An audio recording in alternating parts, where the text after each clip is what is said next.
అంబేద్కర్ ఆశయ సాధన కోసం తెలంగాణ ప్రభుత్వం కృషి చేస్తోందని ఎంపీ కవిత అన్నారు.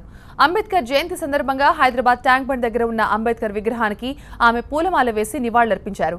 అంబేద్కర్ బాటలో పయనిస్తూ తెలంగాణ ప్రభుత్వం అనేక సంక్షేమ కార్యక్రమాలు చేపట్టిందని గుర్తు చేశారు కవిత.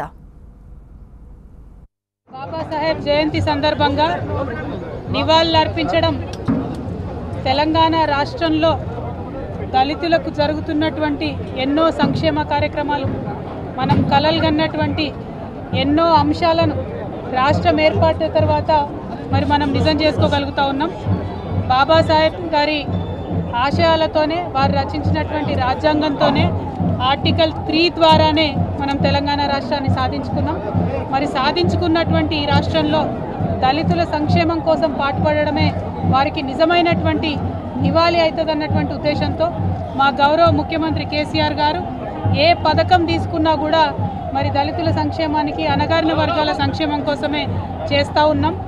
ఇవన్నీ కూడా తప్పకుండా బంగారు తెలంగాణ వైపు నడిపే దిశగా అణగారిన వర్గాలను తీసుకొని ముందుకు వెళ్తూ దేశంలోనే తెలంగాణ నంబర్ 1 అయ్యే విధంగా అంబేద్కర్ గారి ఆశీర్వాదాన్ని నిరంతరం తెలంగాణ ప్రజలు పొందే విధంగా తయారు చేస్తామని తెలియజేస్తా ఉన్నాను.